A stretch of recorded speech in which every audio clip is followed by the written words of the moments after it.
Magandang umaga po sa bawat isa sa atin. At po ay tumayo, kung meron tayong mga Biblia, buksan po natin ang ating mga Biblia sa mga awit 60. Mga awit 61 to 12 na to. Awit 60. Sige po, pag nandiyan na kayo, pasahin natin dito sa pamagitan ng salitan. Ako sa 1 hanggang matapos. Sabi dito sa 60 verse 1, kami iyong itinakwe, O Diyos, kami ay nilupig, kami ay sana balikan mo kung ikaw man ay nagagalit. Yung utong ng tanawin na ninilig sa Jerusalem, bawang luwas na wasak ang tingmong pagalingin. Labis na ang paghirap nitong iyong mga lingkod. Lasing kami, lango-lango sa alak na iyong dulot. Dahil mga sumasabawan sa iyong inudyatan, upang sila'y matatakas sa kamay o kampalaban. Sa 5, ang dalangin namin dinggin, sa lakas mo ay iligtas upang sila na mahal mo'y mahango sa paghihirap. Sinabi nga nitong Diyos mula sa dako niyang banal, na hatiin ko ang kailan ganda ng tatalupay. Ibibigay ko ang susuot sa likod ko ang mga hirap. Sa 7, ang Gilead at Manise ang lugar na iyaoy akin. Ang helmet na gagawin ko ay ang iyong dako ng Ephraim, samantalang ito'y Juda ay sikretong dadakilain. Yung bansa ng luwa ay gagawin mong ugasan, samantalang itong ilong ay lupa kong natapakan, at sa kalandian ay kayo'y pagsisigawan. Sa 9, sa lungsod ng kinutaan, sinong kasama, Panginoon? Sino ang kanyang magdadala sa akin sa lupang ilo? Inapulo kami ng bahay ni Mana. Paano ang namin siya ngayon ang sasama? Sa 11, O Diyos, kami tulungan mo laban sa aming kaaway, pagkat ang tulong ng tao ay wala ng kabuluhan. Sabay-sabay sa 12. Kung ang Diyos ay nakasama, kasama sa kanyang namin. Pagkatamo ang tagumpay, ang kaaway ay tatalunay. Turin ang salita ng Diyos at ibinabasa, maglanak tayo. O Diyos naman aming banal at makapangyarihan sa lahat. Lord, sa umaga ito, Panginoon, kami ay sama-sama na dumudulong sa inyong mga presensya sa oras na ito. Lord, nagpapasalamat po kami sa kalakasan ng bawat isa, sa mga blessing, mga papala, Panginoon, na aming natanggap sa iyo sa bawat araw, Panginoon, ng aming mga buhay. Salamat din, Panginoon, sa iyong paggabay sa bawat isa sa amin, sa isang linggo na aming mga gawain, Panginoon. Pagtulong sa amin, Panginoon, upang kami iligtas sa uri ng kapamakan sa aming mga ginagawa. Lalong-lalo, Panginoon, ang bawat mga anak mo, Panginoon, na pumapasok sa trabaho. Binigyan mo kayo, Panginoon, ng pag-iingat upang sa araw nito, Panginoon. Kami, Panginoon, makita-kita dito sa lugar na pananambahan upang ikaw kayo namin purihin, pasalamatan at katilayan, Panginoon. Lord, salamat din sa oras na sa araw nito, Panginoon, lalo na sa aming Sunday school ngayong umaga, Panginoon, tungkol sa pagsubok, Panginoon. Lord, nagpapasalamat po kayo, Panginoon, dahil sa pagsubok sa bawat mananampalataya, Panginoon, nagkaroon kayo, Panginoon, ng katatagan, Panginoon, pananalig sa iyo, Panginoon, upang ikaw, Panginoon, lubos naming tiwalaan sa lahat ng mga problema, suliranin, Panginoon, na dumating sa aming buhay, Panginoon. Kaya, Panginoon, maraming salamat sa iyong kabutihan, sa pag-ibig na pinapakita mo, Panginoon. Kahit marami kayong pagkukulang, O Diyos, nandiyan pa yung pag-ibig at pamamahal po sa aking, Panginoon, na hindi mo, Panginoon, kami, Panginoon, pinabayaan. Pagkos tinutulungan mo kami at ginagaya mo, Diyos, sa lahat ng uri pagsubok sa aming buhay, Panginoon. Ito ay mga aming nadalangin sa iyo, Diyos, na patuloy mo kami samahan, patuloy mo kami, Panginoon, patubayan, Panginoon, lalo na, Panginoon, sa aming mga gawain, Panginoon, lang sa iglesia nito, Panginoon, ng bawat sa tayo, Panginoon, nandito sa bahay pananambahan ngayon, Panginoon, nagkita-kita kami, Panginoon, bilang magkakapatid, Panginoon, upang ikaw, Diyos, pasalamatan at dakilain mo, Diyos. Lord, dalangin ko rin, Panginoon, ang aming kapatiran ngayon, Panginoon, dahil na may mga karamdaman, Panginoon, aming dalangin, O Diyos, na pamagitan yung makapangyarihan kamay, Panginoon, ay kumilos sa kanilang buhay, Panginoon, upang sila, Panginoon, magkaroon ng kagalingan, Panginoon, particular, Panginoon, sa anak ni Elder Jackie, Panginoon. Aming dinudulog sa iyo, Panginoon, na patuloy mo siyang gabayan, patuloy po yung pagalingin, Panginoon, ang kanyang karamdaman, Panginoon, upang ma-restore, Panginoon, ang buo niyang katawan, Panginoon, upang magbalik, Panginoon, ang kanyang kalakasan, Panginoon. Lord, nagpapasalamat po kayo, Panginoon, lalo sa aming mga kapatiran, Panginoon, na wala dito, Panginoon, nandun sila kanilang mga trabaho, Panginoon.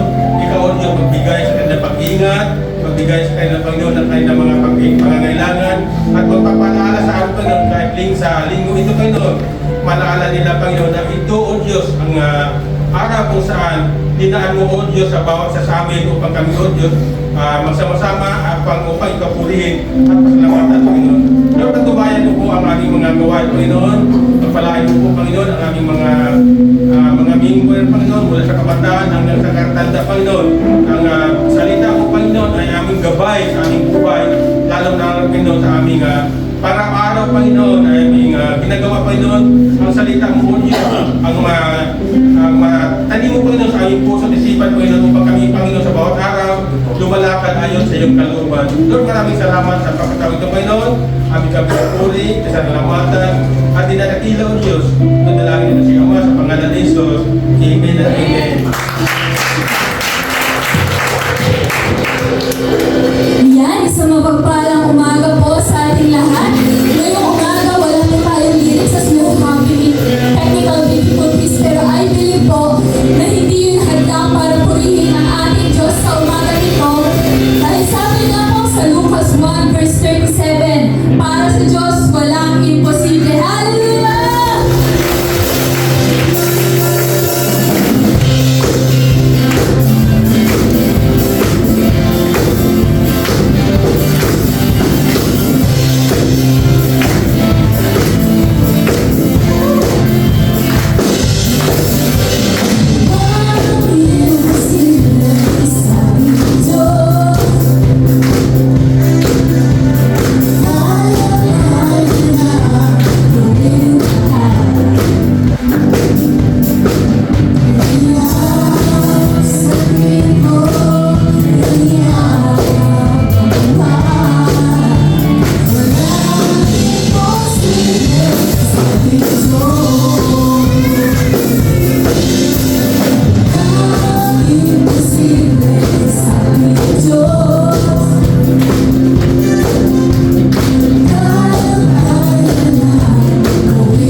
Binabati po, Panginoon, ang mga bata, dakilang Diyos, nagkaroon ng bahagi sa gawain ito, dakilang Diyos. Nawa, Panginoon, ang samo at dalangin namin. Ang mga bata nito ay magpatuloy sa kanilang paglilingkod sa Panginoon. Dalhin ito sa kanilang pag-edad, pagdadalaga, pagbinata, dakilang Diyos. Huwag mo po silang pabayaan na mawalay sa kanila, dakilang Diyos. Huwag mong pabayaan, Panginoon, na sila ay malayo. Huwag mong pabayaan, Panginoon, ang mga batang ito ay mahiwalay sa ganitong mga gawain na paglilingkod po sa iyo, Panginoon. Ganyan, dakilang Diyos, ang aming mga kapatid na worship team, dakilang Diyos, narito rin po sila sa patuloy na paglilingkod kayo, Panginoon. Dinadalahin ko rin po, Panginoon, ang aming mga kapatid na wala rito, Panginoon. Sila man ay nasa tahanan, sila man ay nasa trabaho, sila man ay nandun sa ibang bahagi ng kanilang gawain. Mga Panginoon, naisip nila na ang kanilang ginagawa noon ay may katapatan, ginapaglilingkod kayo, Panginoon. Dinadalahin ko rin po dakilang Diyos ang aming bansa, Panginoon. Nawa, dakilang Diyos ang aming mga pamunuan, presidente, vice-presidente, sa Senado, sa Kongreso, dakilang Diyos. Panginoon, patuloy mo pong linisin ang mga namumulong ito, dakilang Diyos. Nawa, ang paglilinis ay magmumula sa iyo. Bigyan mo po sila, Panginoon, ng hamon sa buhay na paglilingkod po sa inyo, paglilingkod sa bayan. Alisin mo po, Panginoon, sa kanilang isipan, sa kanilang puso, ang maruming paglilingkod, maruming pag-iisip, marumi na pagnanais nila na maitaas ang kanilang sarili. Panginoon, pumili ka po, dakilang Diyos, na mga maglilingkod po sa iyo, Panginoon. Mula po sa aming mga kasundaluhan, sa mga pulis, o sa lahat ng mga militar, dakilang Diyos, na wala po rito, naglilingkod din po sa iyo, Panginoon. Naglilingkod sa bayan, para na rin naglilingkod po sa iyo, Panginoon, sapagkat ito ay itinalaga mo po, dakilang Diyos, sa ganitong mga gawain. Lord, ang dalangin din po namin, ang gawain din po sa aming Mother Church, dakilang Diyos, aming mga kapatid doon na patuloy na mayroong dalawang gawain, Panginoon. Nawa, dakilang Diyos, tunay na sila ay matagumpay sa paglilingkod, matagumpay sa naisin nila, Panginoon. Mapalawigin ang gawain ito, umabot sa edad, sa taon, na 66 years, dakilang Diyos. Kung ito ay abutin, dakilang Diyos, ng iyong pagbabalik, purihin po kayo, dakilang Diyos. Purihin po kayo, Panginoon. Sapagkat aabutin ng iyong mga anak ang iyong pagbabalik. Sa amin po, dakilang Diyos, dito sa Banay-Banay, dakilang Diyos, alam po namin, maraming mga pagsubok, maraming nangyayari na nais na matigil ang nais nila na pagtungo sa loob ng bahay-sambahan. Patawarin mo po, Panginoon, kung mayroong pag-iisip na gano'n, dakilang Diyos. Ang dalangin namin, Panginoon, huwag mo pong lalampasan, dakilang Diyos, ang Banay-Banay, dakilang Diyos. Yung inaabot mo po rito, Panginoon, patuloy mong pasaganain ang kanilang pananampalataya. Pasaganain mo po, Panginoon, ang kalinisan ng kanilang puso. Pasaganain mo po, Panginoon, ang pagkakaisa ng puso at isip, Panginoon. Alam po namin, nagmamatyag ka sa bawat sa amin. Nababasa mo po ang laman ng aming puso at isipan. Nababatid mo po, Panginoon, ang merong maruming pag-iisip. Alisin mo po ito, Panginoon, sa pamagitan ng iyong banal na dugo na itinigis doon sa krus ng Kalbaryo, Panginoon, nawa kami ay maging malinis sa iyong harapan. Ang nais namin dakilan Diyos, kami po ay magpatuloy na nagkakisa dakilan Diyos. Ngayong umaga, Panginoon, sa unang linggo ng aming pagsamba sa buwan ng Pebrero dakilan Diyos, nais namin, Panginoon, na hilingin sa iyo na maging matagumpay kami sa linggong ito sa buong isang buwan dakilan Diyos. Iparanas mo po sa amin, Panginoon, ang pananabik, ang pagnanais na kami sama-sama na maglingkod sa iyo. Dakilan Diyos, sa pag-atin ng iyong salita ngayong umaga, tunay na ito ay naglalaman ng iyong mga pangungusap na itatanim sa aming puso. Patawarin mo po kami, Panginoon, kung ito ay binabaliwala ng bawat isa, Panginoon. Ang nais namin, Panginoon, mahabol mo po kami, ma-challenge mo po dakilan Diyos, ang mga kabataan, ang mga middle dakilan Diyos, at sa pamuna ng aming pastor na mag-ayag ng iyong salita. Samahan mo po siya, Panginoon. Sa pangalan ni Jesus, ang lahat ay aming pinasalamatan. Ang lahat ay magsabi lang. Amen.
Magandang umaga po sa ating lahat. Pwede bang batiin natin yung ating mga katuloy? Morning kapatid. At bagong taon na. At nakalipas na ang isang buwan. At maya-maya, Disyembre na naman. At tayo may lalo na tumatanda. At yung ating mga apo ay lalo na lumalaki. Maya-maya, mas malaki pa sa atin ang mga yan. Well, for today, the first day of February, at saka first Sunday pa rin para po sa atin, kaya naman pwede na ako sa isa naman pong pag-aaral ng banal na kasulatan. At ito ang naliniglek ng mga pag-aaralan. So bigyan po natin ng diin itong ating pong pag-aaralan sa bagat po ito, sapagkat titingnan po natin, meron tayo dito ngayong na-prepare para sa ating Lord's Supper.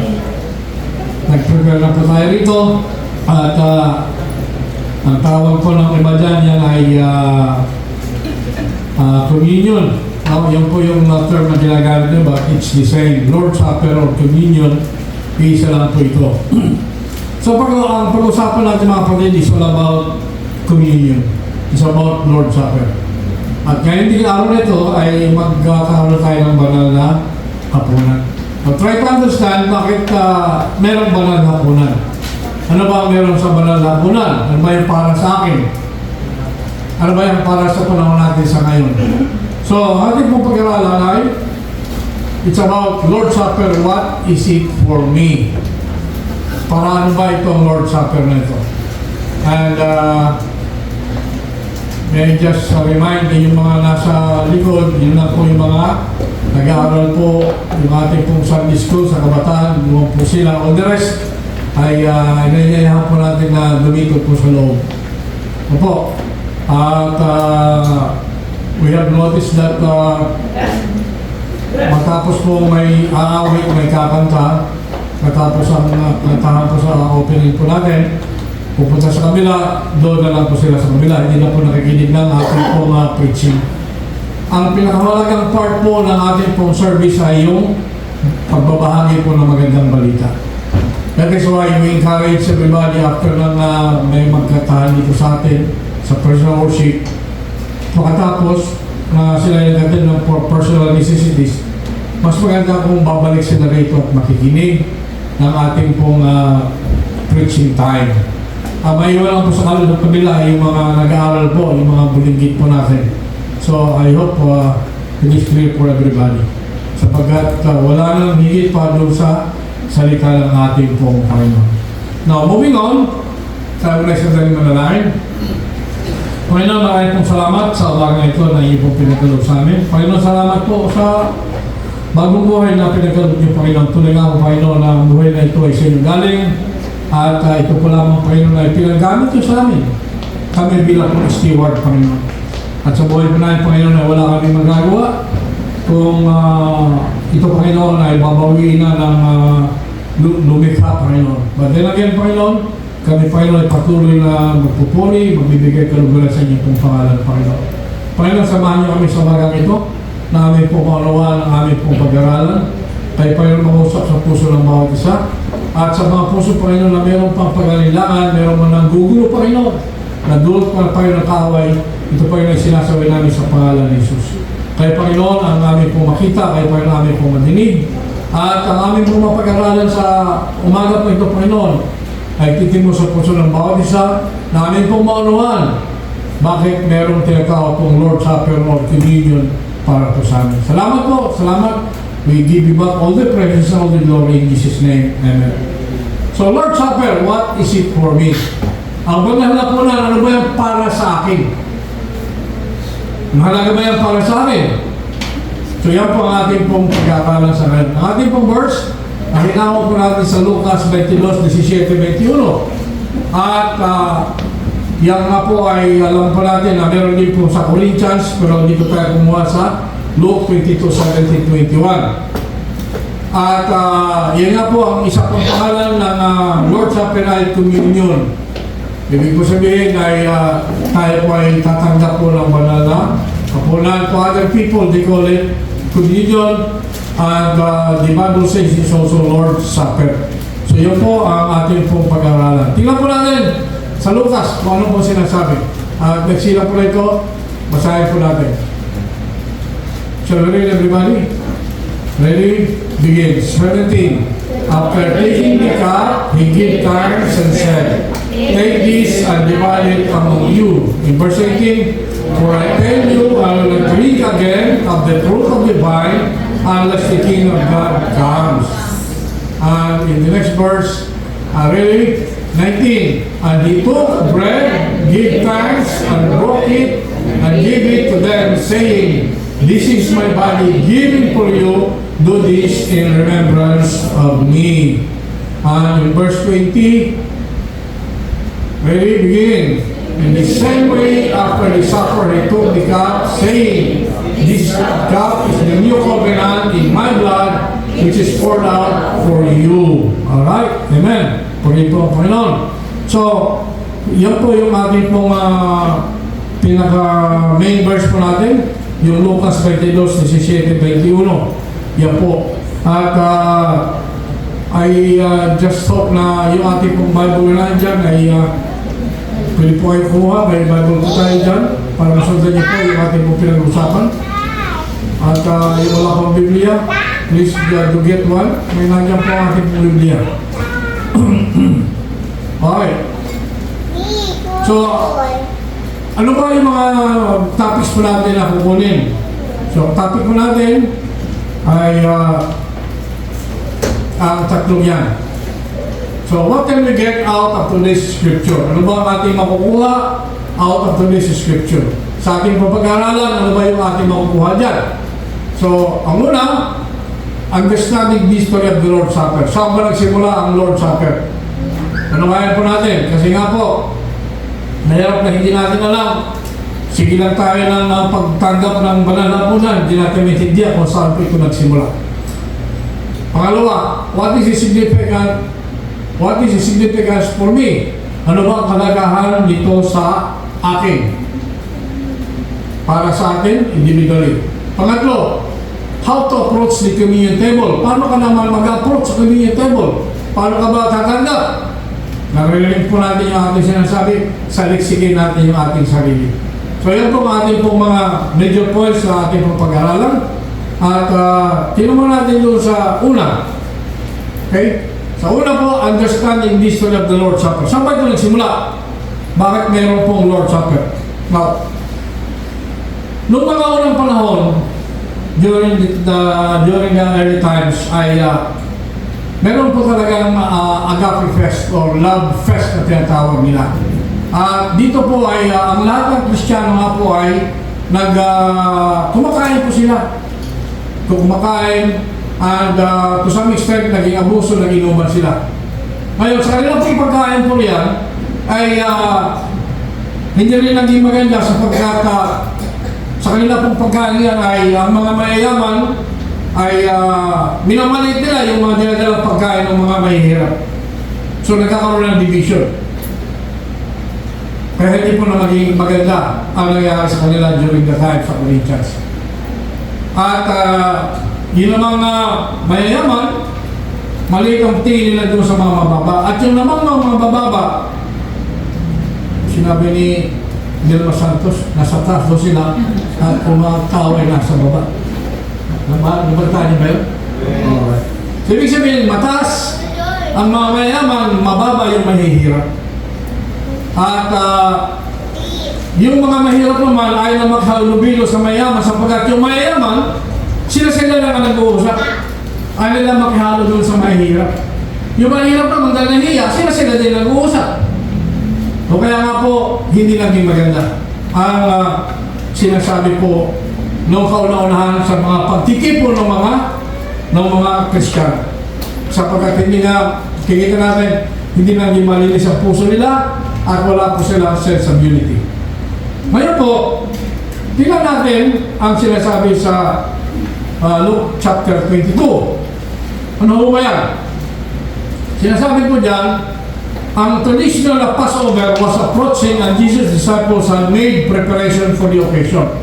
So merong traditional Passover. Ano ba yung Passover na yan? Balikan po natin ulit.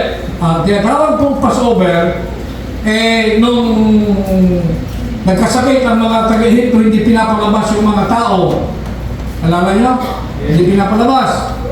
At hanggang sa dumating sa punto na ang mga firstborn ay kukunin, mamamatay lahat. Para lang maligtas sa mga Kristiyano noon at the time, ay maglalagay ng dugo doon sa kanilang pintuan. Kaya kung ang kamatayan, pagdating sa bahay mo na mayroong dugo, ligtas, hindi mamamatay yung unang mong anak. Pero sa mga bahay na wala noon, sila ngayon ang nagkakaroon ng problema sapagkat yung mga anak nila ay mamamatay. Kagagin po ng anak pero yung po ay namatay. Kaya yung pong tinatawag na traditional, yung tinatawag na Passover. Na Passover, ibig sabihin nilalaktawan. Instead na ang bahay mo ay magkakaroon ng kamatayan, yung anak na una, firstborn, ay malalaktawan. Malalaktawan po. So, nagkaroon po ng traditional Passover was approaching and Jesus had made preparation for the occasion. So yung disciple ni Cristo nagpe-prepare for that occasion. Sapagkat yan po ay isang Jewish festival. At napag-aralan po natin na maraming types of festival ang mga Jews. Isa na nito yung pag-commemorate nila, pag-alala nila nung pag-alis nila sa Ehipto. Naalala nila kaya meron silang Passover, traditional Passover festival na tinatawag po nila yan. At yan ay ginagawa nila taon-taon. At ang ginagamit nila yung bread and wine as part of the traditional part of the Passover. Now, they understood this. Ano nga nila yan? But Jesus said, give these elements new meaning. Ang isa pang ibig sabihin po nito mga kapatid, ang mga tao nung araw, pag nagkakasala, ang nagdadala sa kanila doon sa Holy of Holies, sa templo, ay ang mga pare. Yung pare ang ginagamit para ihingi ng tawad ang mga nagawang kasalanan ng mga tao. Yun po yung Old Covenant. Follow me?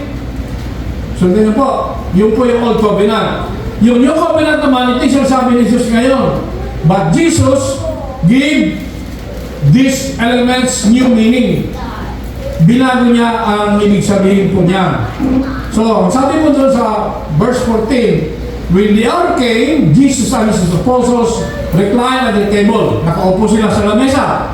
And he said to them, I have eagerly desired to eat this Passover with you before I suffer. Ang ibig sabihin niya, na-anticipate na, nakikita na ni Jesus kung ano mangyayari sa kanya. Kaya sabi niya, I have eagerly desired to eat this Passover with you. Kaya sabi niya sa 16, for I tell you, I will not eat again until it finds fulfillment in the kingdom of God. Kaya ngayon natin nandito mga kapatid na ang Old Testament, pagdating sa New Testament, ito na ngayon ay napupulfill. Sa Old Testament, ang kaligtasan ng tao, ang kapatawaran ay pamagitan ng pare. Ngunit sa sinasabi ni Jesus dito, ay bago na po. It is only through Jesus Christ that we will have our salvation. Sa pamagitan ng pagkapako sa kanya sa krus, sa pamagitan ng kanyang dugo, doon lang po tayo maliligtas. By His blood on the cross, tinubos na ang ating pong mga kasalanan. Yan po ang kanya pong pinupunto po dyan. Now, ang dahilan yan, the reason why this was so important to him was that he was ready to go to the cross and he was going to use the bread and the wine to explain the significance of what he was about to do on the cross. Yun lang po sinasabi ko sa inyo na yung bread and wine na yan, yun na nga po signify sa kung ano mangyayari sa cross. Yung bread, yung katawan, yung wine, yung dugo ni Kristo. Right? Yung ginagawang sakripisyo ng mga pare, yung animal sacrifice para dadalhin niya yun doon sa templo at i-offer niya yun. Yung animal sacrifice. Yung blood ng animal at saka yung kanyang yung animal itself, no? Yun po yung sacrifice noon. But during this time, ito na sinasabi ni Jesus, bago na ngayon, New Covenant na, hindi na yung Old Covenant. Na it is only through the blood of Christ that we are saved from our sins. Ito yung gagawin natin New Covenant. Kaya he used things that they were already familiar with to lead them into new spiritual dimension. Alam na ng mga disciples yung tungkol doon sa Old Covenant. Kaya inalay niya ng ating Panginoon Jesus to align with the new spiritual dimension. Now, the Passover mga kapatid,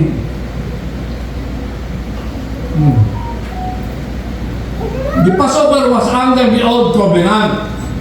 Right? But Jesus then on the cross seals a new covenant between God and people. So, yung Old Covenant, tapos na po. At ang nagpupulfill nito ay ang New Covenant. So, between God and His people. Tayo na mga tumanggap sa Kanya. Now, the Old Covenant involved, anong sinasabi sa Old Covenant? Ang sabi po diyan ay forgiveness of sins through the blood of animal sacrifice. Yun po sinabi natin kanina. Yung Old Covenant, mayroon pong animal blood sacrifices. Sa New Covenant naman, between God and man, si Jesus mismo ang magiging Lamb of God and die on the cross in place of the sinners. So yun po yung sa New Covenant. So kung marinig natin yung Old Covenant, animal sacrifices yan, dadalhin ng pare para lumapit doon sa Temple of Holies para ipanalangin once a year. Pero ito ngayon, ulit-ulit ang ginagawa, ulit-ulit. Ito ngayon, na nangyari ito ngayon, sinasabi po rito mga kapatid, minsan lang iari ng Panginoong Hesus ang buhay niya para po sa atin na hindi na po ito na uulit-ulit. Now, ang sabi po ni John the Baptist, na siya nga po forerunner ni Jesus Christ, sabi niya, the next day, he saw Jesus coming, and he cried out, Behold, the Lamb of God which takes away the sins of the world. So again, itinuturo din ni John the Baptist na si Jesus ang Lamb of God. Ano ba yung Lamb? Ang Lamb ay, kung tingnan mo yun, ang hayop na ini-offer, sinasacrifice. Kaya ang Lamb of God, si Jesus na yan po ang tatawag po yan. Siya po ang mag-aalis ng ating po mga nagawang kasalanan. At ang dugo niya,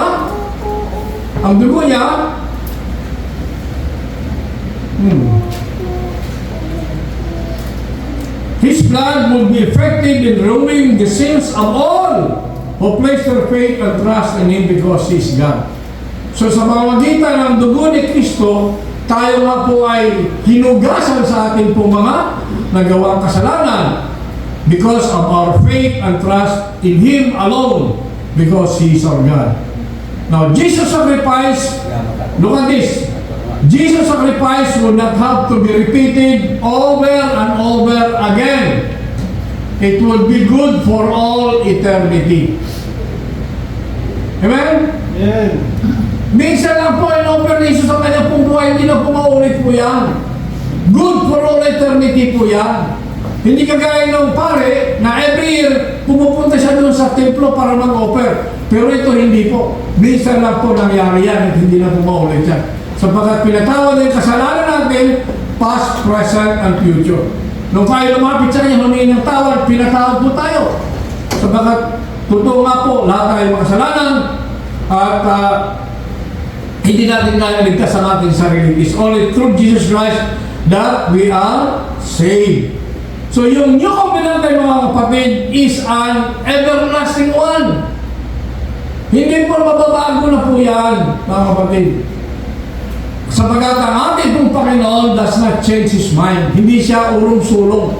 Kung anong desisyon niya, yun ang kanya pong desisyon. Alam po niya yan, kaya hindi na po siya magbabago ng kanyang kaisipan. Dire-diretso po ang kanya pong kaisipan yan. At yan nga po ang tatukoy natin, the blood of the Lamb. So yung Lamb po yan, kung tingnan po natin, balikan natin yung sa Old Testament, tingnan po yung parang tupa, animal sacrifice po yan. Pero sa New Testament, ang sinasabi po dyan, the blood of the Lamb po lang iba kundi ang ating pong Panginoong Hesus, His blood was shed on the cross para po sa kaligtasan po natin lahat. Yan din po sinasabi po sa Hebrews 9:22-28. No. Tingnan po natin.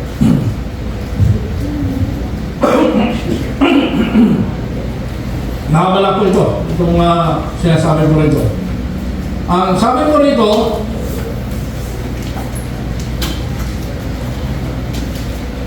titinan ko lang po yung medyo may emphasis lang po. Right?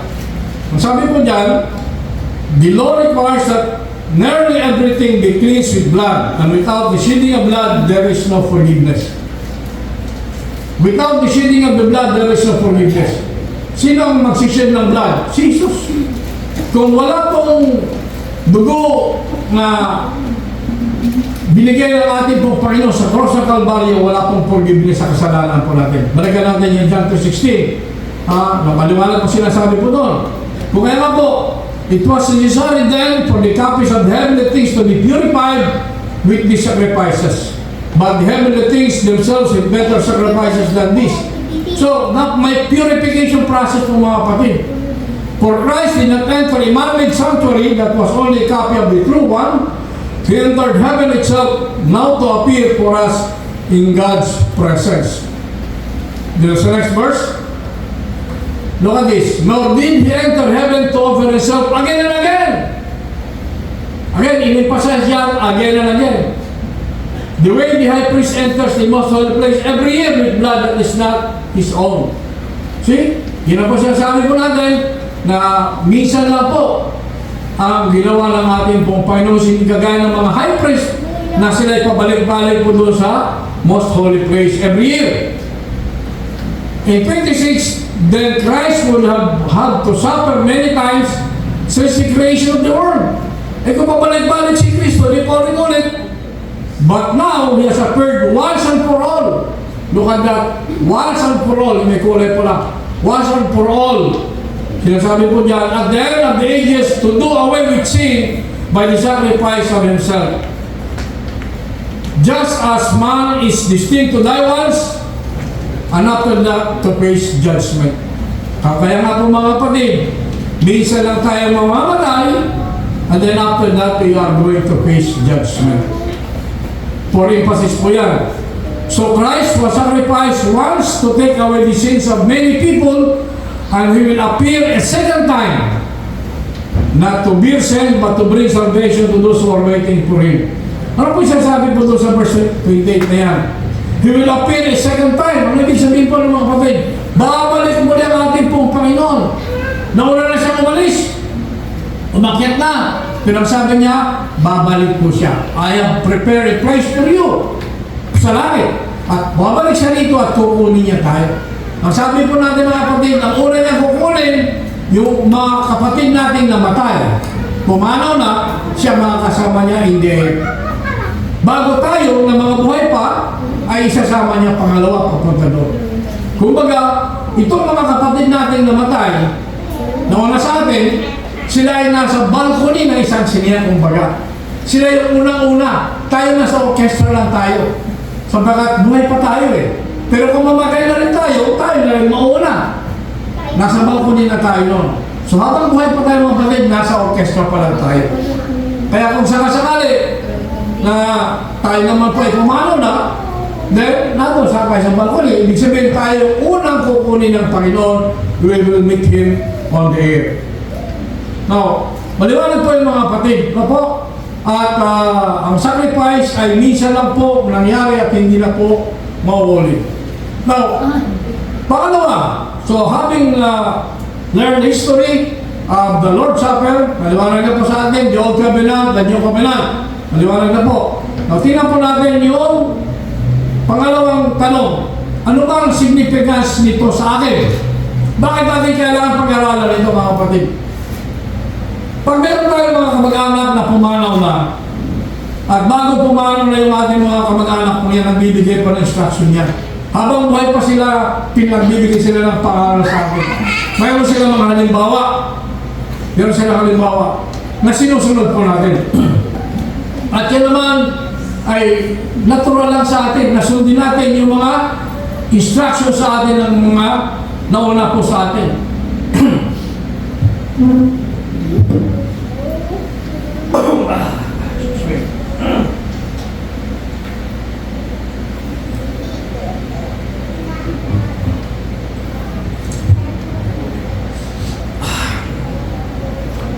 So ano ba kailangan mga kapatid? Alalahanin natin ang mga pinagbili na nauna. May pinagbili si tatay, ganun si tatay. Si tatay masipag, matulungin. Sinasabi niya na magpakamait. Magpapakamait tayo. Sinasabi niya mag-aral kayo. Mag-aral po tayo. Tulungan mo yung kapatid mo, tulungan mo nanay mo. Pag nauna yung mga tatay po natin. So nagbibigay instruction. At yung mga anak, yung nanay na iwan, o kung mauna naman yung nanay, yung tatay na maiwan, sila naman ngayon ang pupulfill ng instructions sa kanilang mga mahal sa buhay na nauna. Lalo na kung may mga will, ibig sabihin ng mga mana na tatanggapin yung mga anak, yung asawa, naku eh, tuwang-tuwa sila sapagkat meron silang tatanggapin. Opo, ngayon po, what is this for me? Ang sabi ni Jesus, every time you take the bread and the cup, I want it to remind you of me, of what I did for you. So dapat, tingnan din pa natin sinasabi ni Jesus. Alalahanin natin kung anong ginawa ni Jesus sa krus sa Kalbaryo. Alalahanin natin ang ginawa ni Jesus habang siya nasa lupa.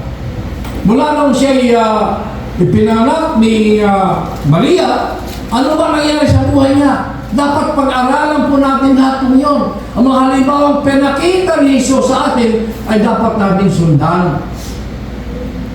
Sapagkat perfect po ang ating pong Panginoon Jesus, hindi po siya nagkasala ni katiting, wala po nagawa kasalanan ang ating pong Panginoon Jesus habang siya nabuhay bilang isang tao. Dapat po lamang sundan po natin siya. At hanggang sa siya nga po ay pinako sa krus upang tubusin ang ating pagkakasala, upang sundin ang inutos sa kanyang ama. Then, sabi niya, you remember of what I did for you. Ano ba ang ginawa ko para sa inyo? Ano ba ginawa ng ating Panginoon Jesus para sa atin? He saved us from sin. Kumbaga, niligtas niya tayo papuntang kamatayan, papuntang impyerno. Siya ang nagligtas sa ating mga kapatid. Kung kaya nga po, nararapat lamang na alalahanin natin siya. At ang sabi niya, Jesus said, remember me. Remember my teachings.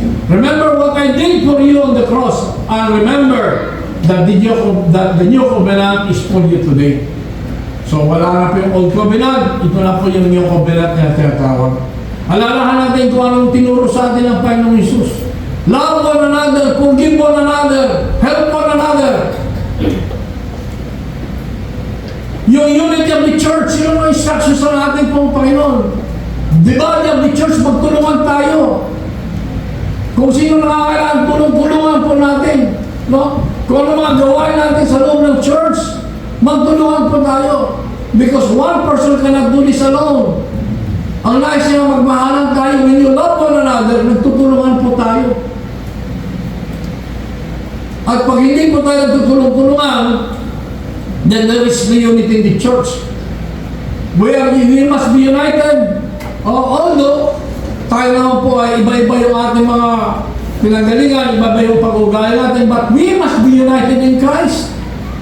Dapat doon po tayo nagkakaisa. Nagsabi ng ating Panginoon, mahalin mo ang iyong kapwa. That statement is very broad. Kaya remember what I did for you on the cross. And remember that the new covenant is for you today.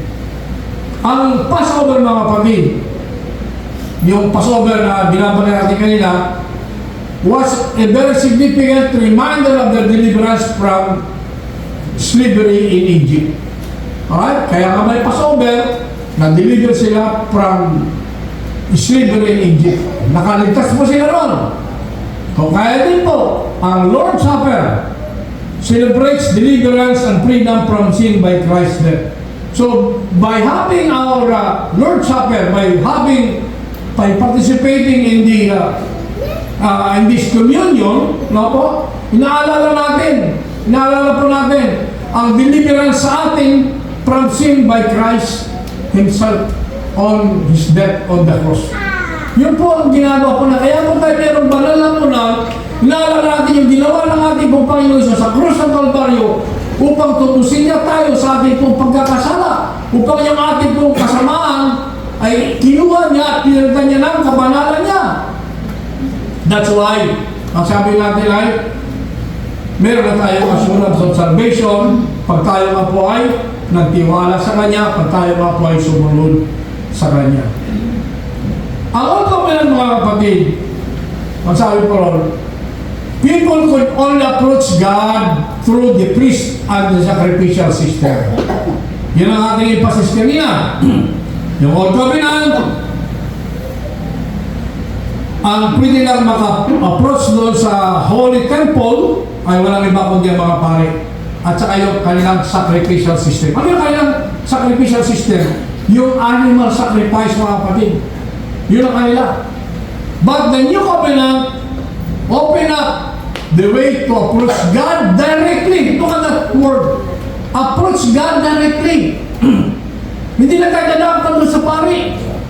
We can talk to God directly because God is anywhere at the same time, anywhere in the world. That's why maliwanag, we can talk to Him directly. The New Covenant completed the Old Testament by fulfilling it rather than by doing away with it. Kaya pag nadinig po natin, no, pinulpil na po ang Old Covenant. Wala na pong animal sacrifice, wala na pong priestly sacrifice, kundi it is the sacrifice of Jesus Christ Himself para po mahugasan ang mga nagawa po nating kasalanan. Now, ano naman ang nais ng ating Panginoon Jesus para sa atin? Para maunawaan natin, maalala natin ang the New Covenant. Alright? Nasabi po, what exactly Jesus wants us to remember in the New Covenant? Ano ba ang nais ng ating pong Panginoon Jesus?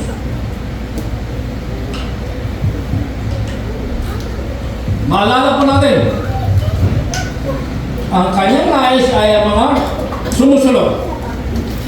Look at this, mga kapatid. Muna, forgiveness from sins. In Him, we have redemption through His blood, the forgiveness of sins. So, ito ang nais niyang maunawaan natin. Maalala natin. Forgiveness of sins. Pinatawad na po tayo. Pangalawa. Ano po yung pangalawa, everybody? Peace with God. We have peace with God. In Romans 5:1, through our Lord Jesus Christ, yes, we are at peace with God. Pag tayo nga po ay nasa Panginoon, tayo nga po ay wala na iniisip na yung mga negative minded sa atin. Alam natin na ang lahat ng yaman sa mundo ay babalik sa lupa. Hindi natin madadala yan. So we have peace with God. Ang ating sumunod na po tayo sa Kanya, we have peace with God. At ano man ang mangyayari sa buhay natin by just following Him, yan ay pinapasan Diyos na po natin. As long as what we do is in accordance to what He wills. Kung ano nais, ay yun lang pong gagawin po natin. Bakit? What is that, mga kapatid?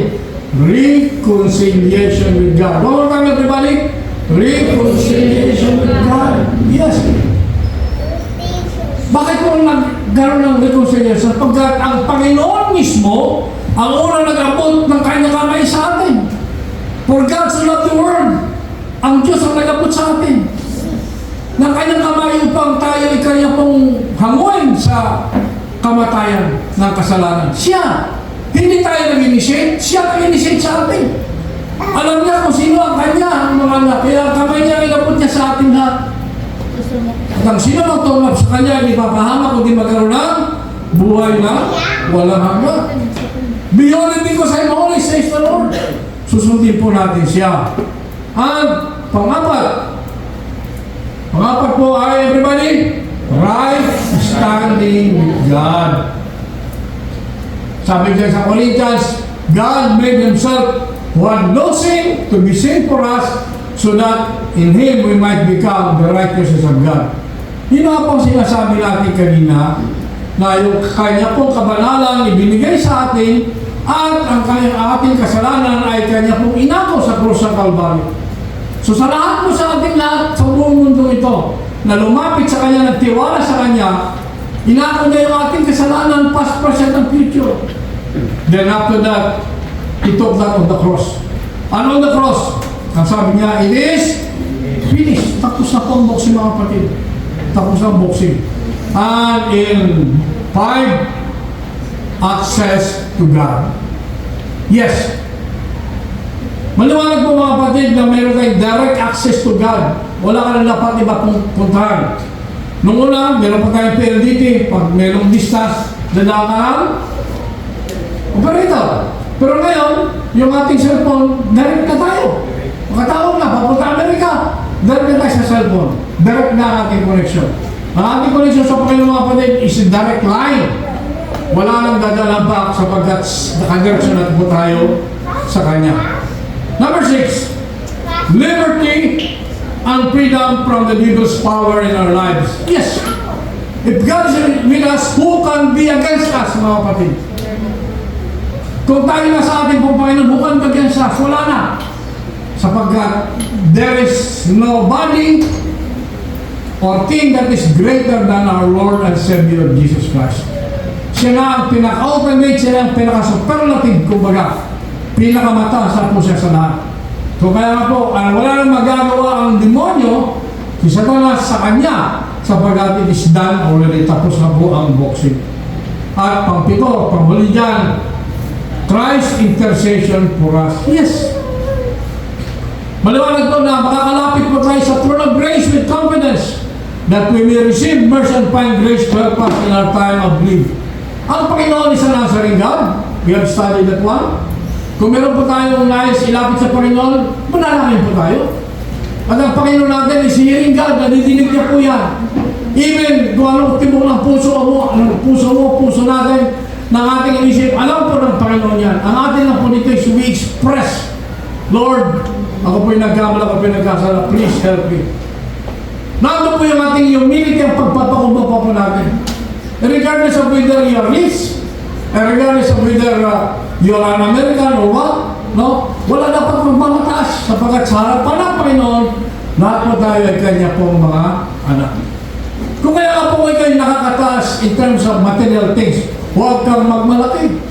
Kung ikaw nga po ay in terms of intellect, nakapag-aral ka ng mas mataas, no? Nakapasa ka ng mga board exam, naging abogado ka, naging engineer, naging doktor ka, huwag kang magmataas sapagkat yan ay galing sa Panginoon na biyayang pinagkaloob sa iyo at yan ay gagamitin mo para sa ikakalago ng ubasan ng ating pong Panginoon. Ganun po ang purpose nun.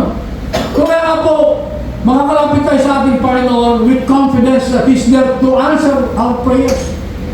And our God is an answering God in His own time and in His own will. Now let's come to the last one. How to approach the communion table? Paano tayo mag-approach yan? Paano tayo makalapit? Palagay po natin ang dinig. Saliksikin natin ang ating mga sarili. Himayin po natin ang konti.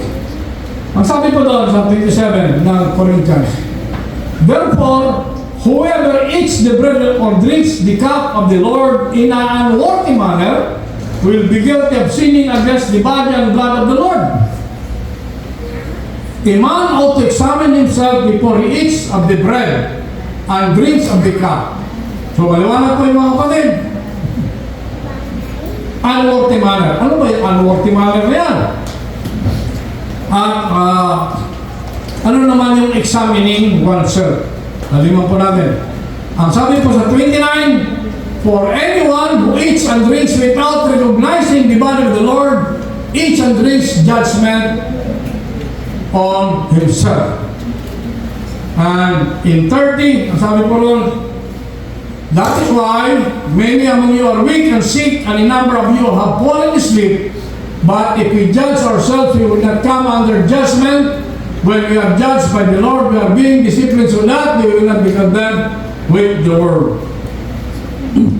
Tingnan po natin itong pong binasa po natin verse po ito. Sa siyang 1 Corinthians 11, 27 and 28. So, nandun po yun, tinatawag po na unworthy manner, examining yourself, and then you'll be disciplined. At pag ikaw ay kumain at uminom without recognizing the body of the Lord, then you are bringing judgment to yourself. Himayin po natin ito ng sandali. Alright. We approach Holy Communion understanding that it is a serious spiritual act.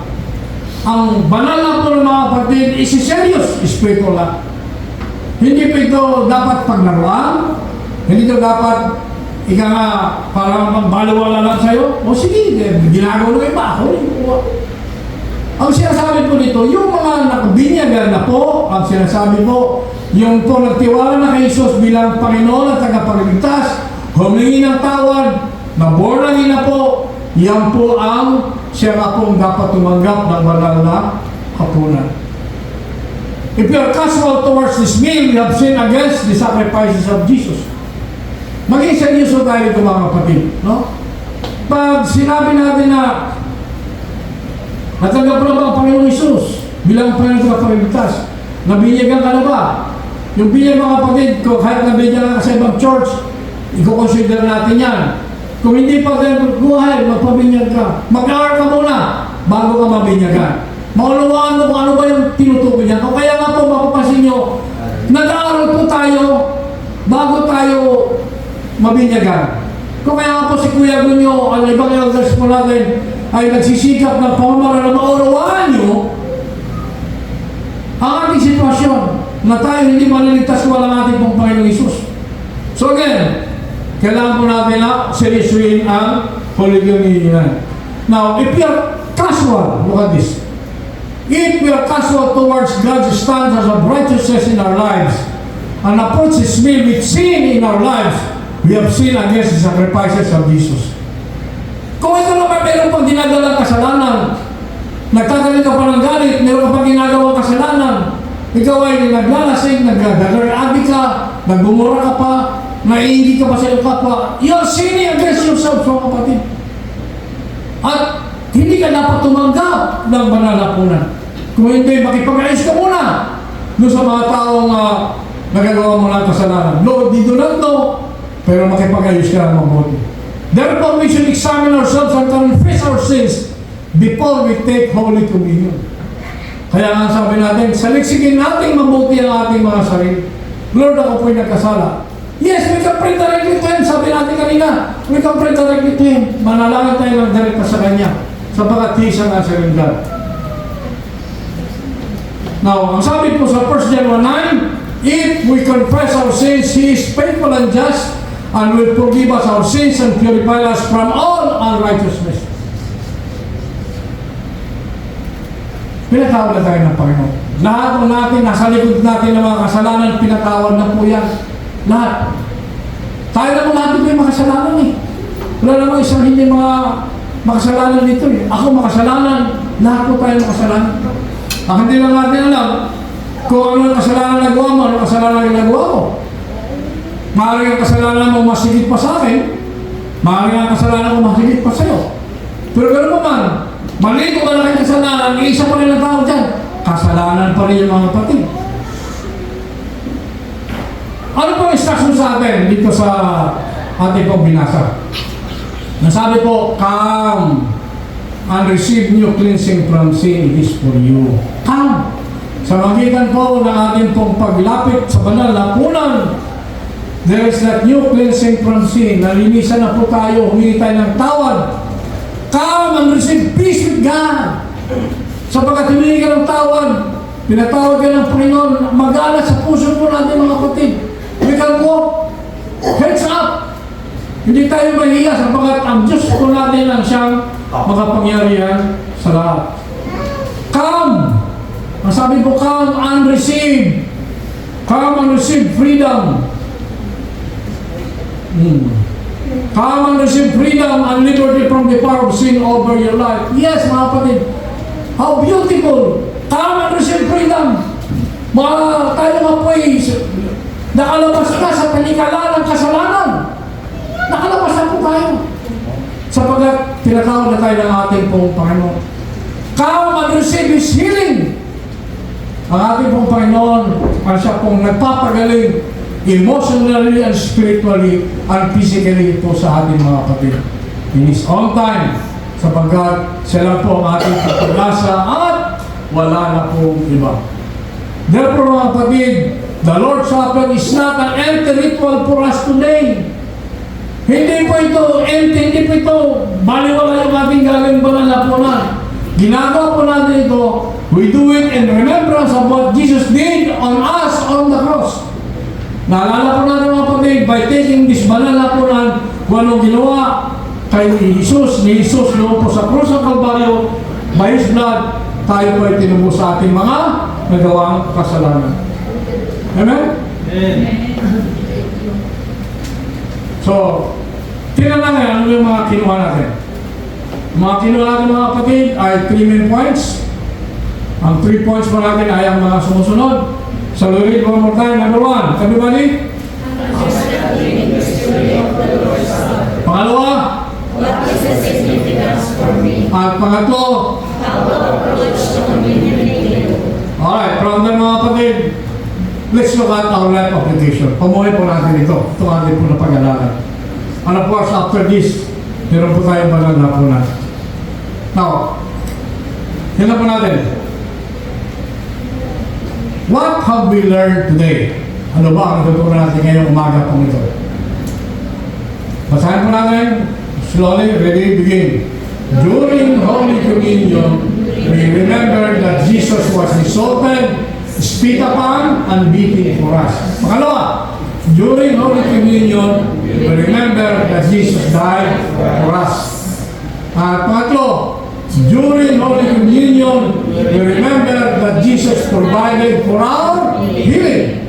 Sumunod, during Holy Communion, we remember that Jesus provided for our forgiveness.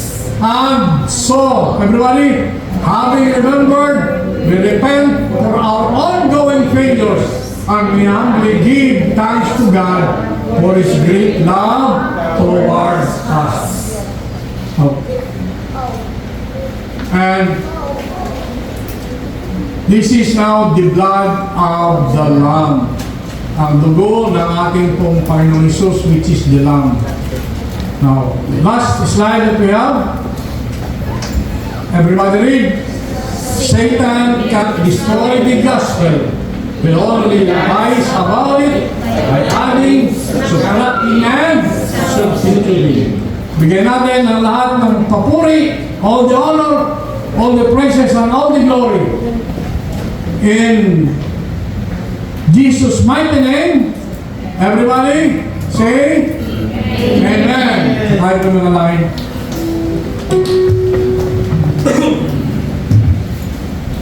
Panginoon Jesus, maraming pong salamat muli sa isa pong mabiyayang umagang pinagkaloob niyo sa amin. Salamat Panginoon for giving us, enlightening us Lord about the significance of the Lord's Supper Panginoon. At sa kalaman ito Panginoon ay aming po nakita Panginoon. Ikaw po lamang Panginoon na dapat po namin sambay at wala na po iba Panginoon. Kayo Panginoon ang source ng aming pong strength. Kayo Panginoon ang aming pong pag-asa at wala na po iba. Kayo po lamang Panginoon ang Diyos na aming Diyos na wala pong kapagtay sa amang tao sa mundo nito. At wala nang higit pa sa inyo nung una, ngayon at magpakailanman paman. Sabat kayo Panginoon tunay na Diyos na aming pong sinasamba Panginoon. Panginoon, sa mga pagkakataon Panginoon na kami Panginoon nalagay sa mga tempting na panahon na lugar Panginoon. Malaking Panginoon na maalala ka namin palagi Panginoon. May what you did on the cross Panginoon. Matuto kayo Panginoon na kami Panginoon ay magkaroon ng kaalaman sa inyo Panginoon. Na kayo Panginoon nagpo-provide sa bawat isa Panginoon. Upang aming pong makita Panginoon ang pagmamahal sa bawat isa po sa amin. Salamat po Panginoon. Salamat sa pagkatunay nga po Panginoon. Na kayo po lamang ang nararapat mo namin sa bayan at wala na iba. Kayo po lamang Panginoon ang nararapat mo namin lumuran at sabihin na aming pong tanging Panginoon sa wala na iba. Kayo po lamang Panginoon. Kayo po lamang ang aming pong mamahalin at wala na iba. Salamat po. Muli, binabalik po namin sa inyo ang lahat ng pagpagalang in Jesus' name. Amen. Amen. Pagpapagalang natin ang Panginoon.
handa po ngayon sa ating pong paglalatunan.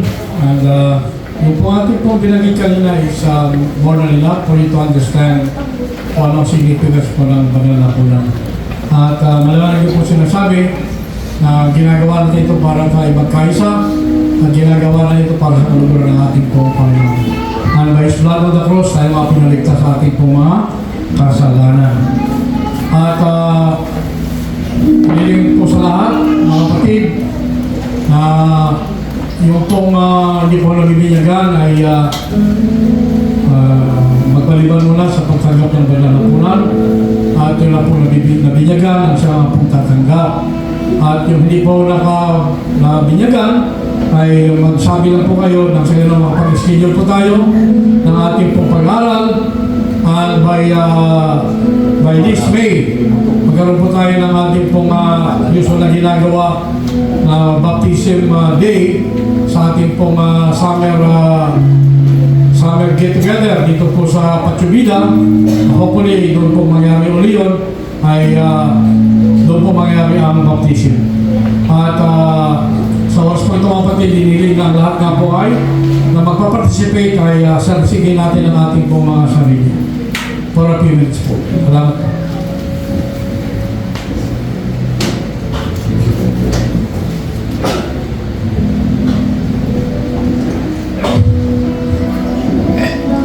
Nahiya ko po ang mga elders po natin.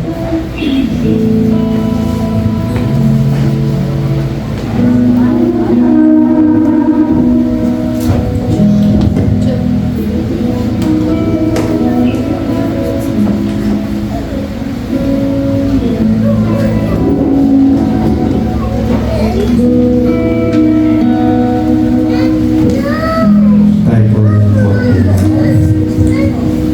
aming dakilang Diyos, muli Panginoon, kami po lubos na nagpupuri, nagpapasalamat sa oras na ito, Panginoon, na muli na binigyan mo po kami, Panginoon, na pribilehyo upang alalahanin ang inyong pong dakilang pag-ibig sa bawat isa po sa amin, Panginoon, doon po sa krus ng kanilang. Narito po, Panginoon, ang sumisimbolo ng inyong katawan, Panginoon, ng tinapay o na aming po pagsasalusaluhan ay patuloy, Panginoon, tinataas namin. Ikaw po, Panginoon, pangunahan po ang bawat isa po sa amin. Tuloy nga, Panginoon, salamat. Doon po sa krus ng Kalbaryo, Panginoon. Narito po, Panginoon, na sumisimbolo sa kaluray-luray ng iyong katawan, Panginoon, dahil sa iyong pag-ibig sa amin, Panginoon. At dahil din po, Panginoon, kami po ay nagkaroon ng kaligtasan na nagmumula sa iyo. Ito po ay inaalala namin, Panginoon, sa iyong harapan. Kailang Diyos, maraming salamat. In Jesus' mighty name.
sa 1 Corinthians 11:24.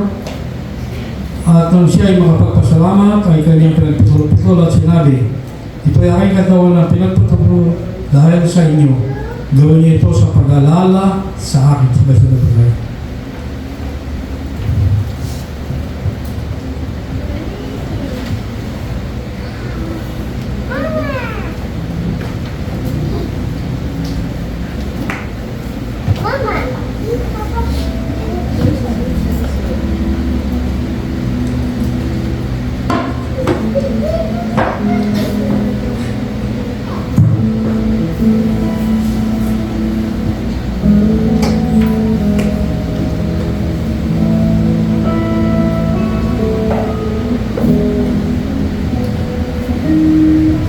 Tayo tayo. O Diyos, kami ng banal at makapangyarihan sa lahat. Sa oras ito, Panginoon, kami ay sama-sama na tumulog at lumalapit sa mga presensya, Lord. Nagpasalamat po kami sa lahat ng kabutihan na tinatag mo sa amin, Panginoon. Sa oras ito, Panginoon, kami nilalag. O Diyos, yung sakripisyong ginawa mo, Panginoon, sa krus ng Kalbaryo, Panginoon. Noong araw, Panginoon, ang mga tao ay naligtas sa pamagitan dugo ng mga hayop, Panginoon, na dinadala ng pinakamataas na pati, Panginoon, sa iyong harapan. Ngunit, Panginoon, sa pamagitan ng iyong sarili, Panginoon, sakripisyo mo, Diyos, upang kami ito'y magkaroon ng buhay na walang hangganan sa pamagitan ng iyong dugo, Panginoon, na hinugasan ang aming mga kasalanan, Panginoon. Ang aming party, Panginoon, dahil kinupos ng Panginoon ang buong sarili ng Panginoon. Kami Panginoon nagkaroon ng party, Panginoon. Hindi lahat, Panginoon, na kinupos mo, Panginoon, ay matubos, Panginoon. Ngunit, ang lumalapit lang sa iyo, Panginoon, ang nagkaroon ng ugnayan sa iyo, Panginoon, na tumatanggap sa iyo bilang, Panginoon, tagapagligtas, ay magkaroon ng kaligtasan, Panginoon. Kaya, Panginoon, nagpapasalamat po kayo, Panginoon, sa lahat ng kabutihan mo, Panginoon. Kaya lang yung buhay, Panginoon, binigay mo, Panginoon, upang ang bawat sasaan, Panginoon, magkaroon kami may kaligtasan sa pamagitan namin magtiwala sa iyo, pagtanggap sa iyo bilang, Panginoon, tagapagligtas.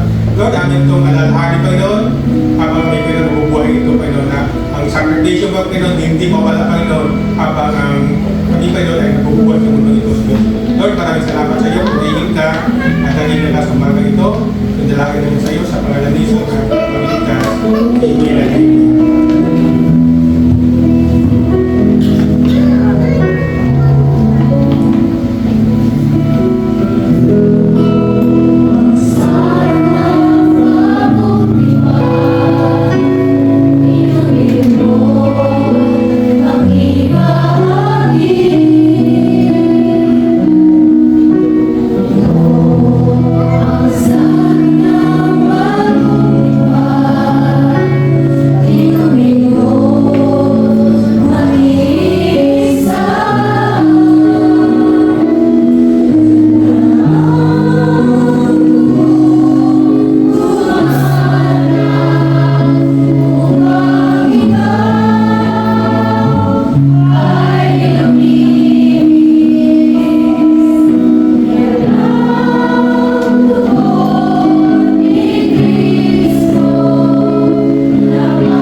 Ayon po sa 1 Corinthians 11:25, at the same time, after the same manner, also he took the cup which he had supped, saying, this cup is the New Testament of my blood.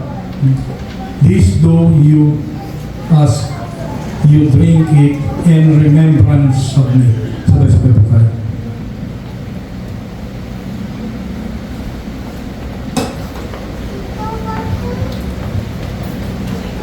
Salamat po, Panginoon, sapagkat binigyan kayo, Panginoon, ng opportunity, Panginoon, to approach the throne of grace. At niyo pong inabot sa amin ay ang inyo pong pag-ako, pagpapatawad pero sa mga nagawa po namin kasalanan. Salamat po. And yung ultimate sacrifice, Panginoon, na nangyari po sa cross ng Calvary, ay tunay ako, Panginoon, na napakalaking regalo sa amin, Panginoon. And Lord, we pray unto you, Panginoon, na kayo, Panginoon, ang patuloy na gagalaw, mangunguna at mag-ingat sa bawat isa. Nakali, Panginoon, na hindi malagay, Panginoon, sa alanganin sa mga gawa po ng kaaway. And in all times, Panginoon, ay aming po magagawa na itaas at kayo, Panginoon, ang patuloy na papurihan, mabigyan ng kasasasang pag-alam po. Salamat, Panginoon, for all of this. Salamat po, salamat. We give you back all the praise of the Lord in Jesus' name. Amen, amen, amen.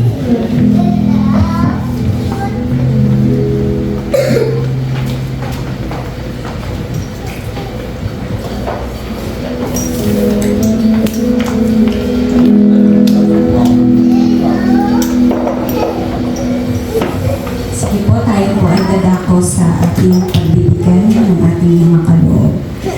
Mula po sa Book of 2 Chronicles, chapter 31, verses 4 to 5, he ordered the people living in Jerusalem to give the portion due the priests and Levites so they could devote themselves to the law of the Lord.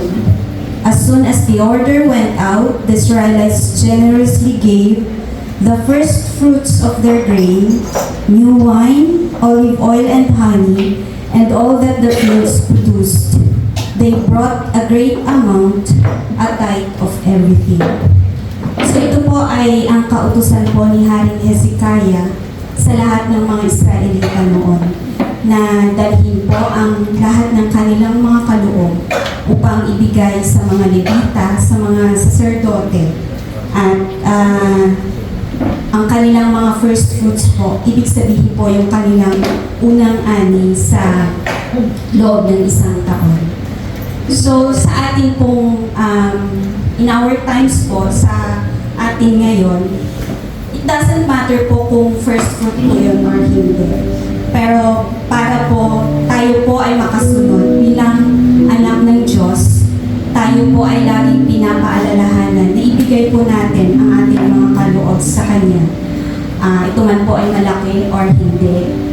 And sabi po dito, generously. Ibig sabihin kung ano po yung kaya natin, kung kaya po natin magbigay ng more, kung kaya po natin magbigay ng more than 10%, so tatanggapin po yun ng Diyos. Kung kaya po natin na magbigay ng magkano lamang po, kung ano po yung kaya ng ating puso, ng bukal sa ating mga puso, ay tatanggapin din po yun ng ating Diyos. Dahil ang ating Diyos, hindi po niya tinitingnan kung magkano po yung iaabot po natin ng mga kaloob natin. Hindi po niya tinitingnan, kundi yung kung ano po yung nasa puso po natin na kaya natin po ibigay. Sige po, tayo po ay magbigay ng buong kagalakan sa ating mga puso.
Patuloy po kami magpupuri sa iyo at sumasamba sa iyo sa pamamagitan ng aming mga kaloob.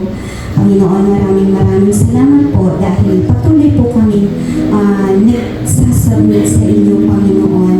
Lord, sa mga kaloob na ito, Panginoon, patuloy po namin natutugunan ang pangangailangan ng aming iglesia, Panginoon. Dahil po sa mga kaloob na ito na iniaabot po ng inyong mga anak, Panginoon, nagiging matagumpay po ang hangarin ng aming iglesia upang mapalaganap ang inyong mga salita, Panginoon. We reach the unreached, O God. Lord, we help, Lord, ang bawat mga anak ninyo na nangangailangan, Panginoon.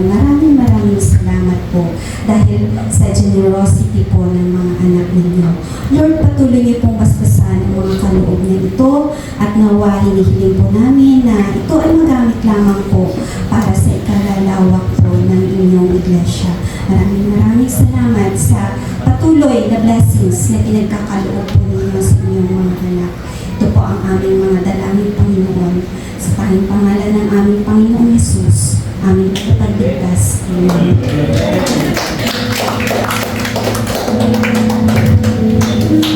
And tayo naman po ay dadako sa ating mga announcement.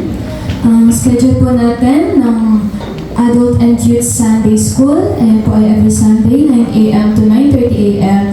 Ang Sunday School Kids po is magsisimula ng 9:30 a.m. kasabay po ng Sunday Service proper, which is 9:30 a.m. to 11:30 a.m.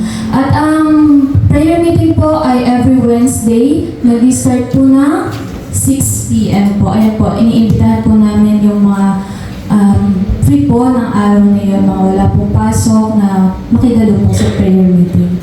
Next po, ayan po, yung Unstoppable Together, yan po ay Couples Fellowship. At gaganapin po siya sa CBCC Main. Ayun po ay sa February 15, 2026 po. I think that's third Sunday po. Nag-start po siya ng 2 p.m. and meron po siyang registration fee na 350 per couple po. Next po.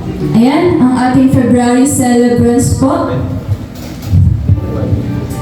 Ayan, happy wedding anniversary po kay Kuya Jessie and Erica J. De La Cruz. Si Marco po sa February 1. Si ating Christine Angeli sa February 10 po, happy birthday. Ayan, si Nanay Luki sa February 11 po. Ayan, si Ate Che sa February 25. More blessings and celebrations to come po sa mga ating February celebrants. Bago po anilahan na dito sa unahan, meron pa po ba tayong karagdagang announcement?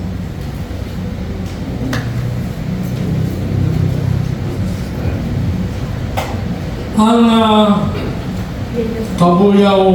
City of Cabuyao for Jesus Movement at sa pakikipagtulungan ng isang grupo naman ng mga NGO at ang ating pong bayan ay magkakandak po ng drug awareness sa lahat po ng school at saka after that magkakandak din po ng moral recovery program.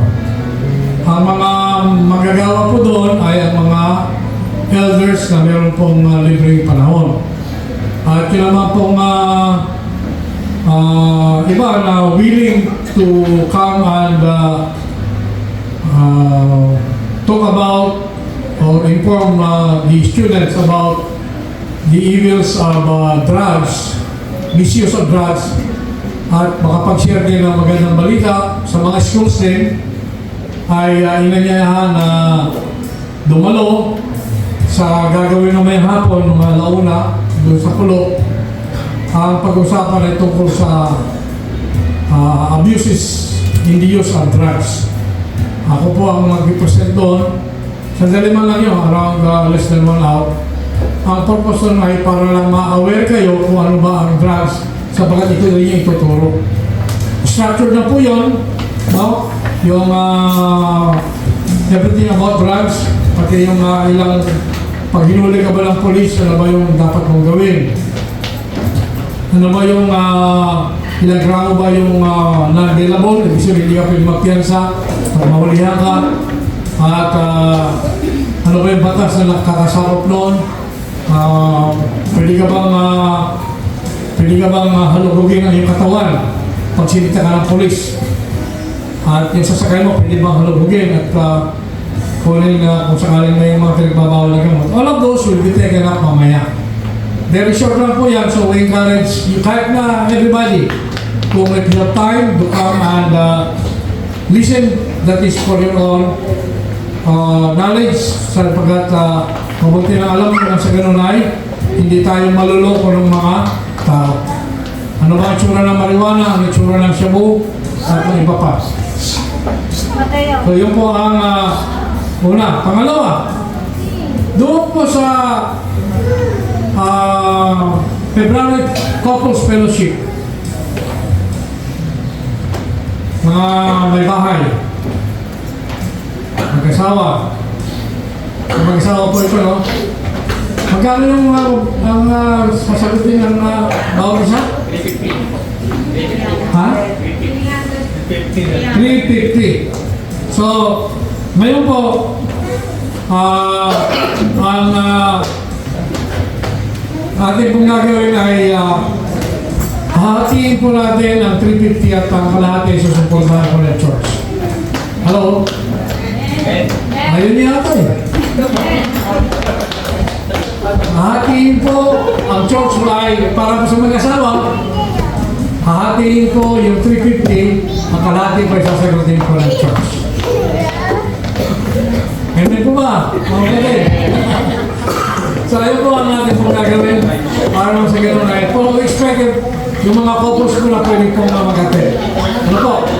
So, yun lang po ang ating pong magandang balita para sa tanghali ito. Siya nga pala, by May, baka matuloy ang ating pong pinaka-fellowship po natin with CBCC Pulo doon po dati sa Pachulida. Pag-usapan ko po ay mamaya, pero magkakaroon po rin tayo noon. Yung po nagawin po natin doon. Alright? So with that, may request ko yan nyo. Sigurado nyo po.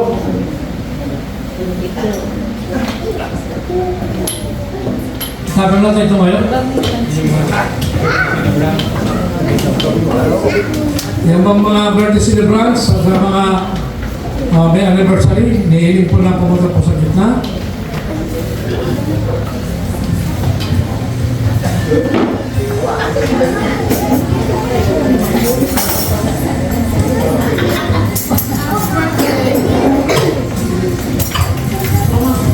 Okay, sa ating panalangin ang mga may birthday, wala bang anniversary?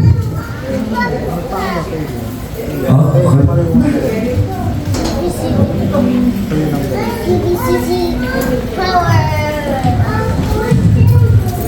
Salamat at narito ang pinaka-magigita sa atin, batang-bata, February. Okay, itaas po natin ang ating kamay, check natin sa ating mga kapatid sa Panginoon. Ang banal na makapangyarihan sa lahat, kami po ay sama-sama lumalapit po sa inyo, Panginoon. Samahan niyo po dakilan Diyos ang mga may karawan itong buwan ng Pebrero, dakilan Diyos. Patuloy mo po silang gabayan, patuloy mo po silang ingatan, patuloy mo bigyan ng kalakasan ng katawan. Umaasa po kami, Panginoon, na patuloy ang iyong biyaya na pagkakaloob sa kanila.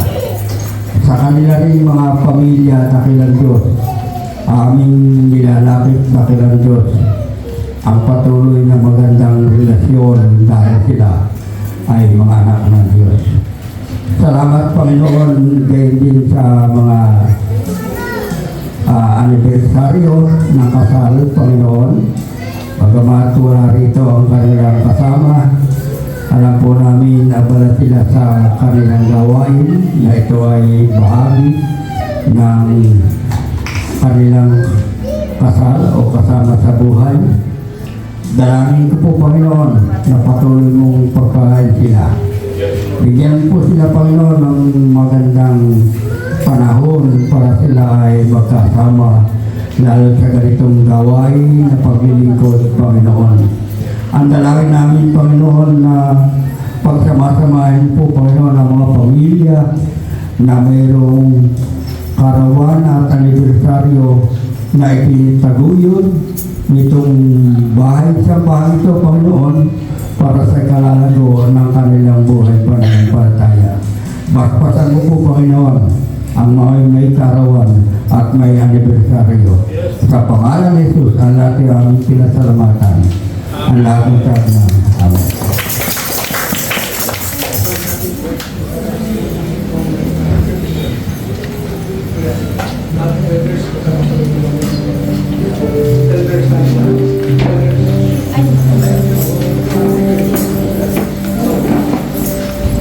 Birthday mo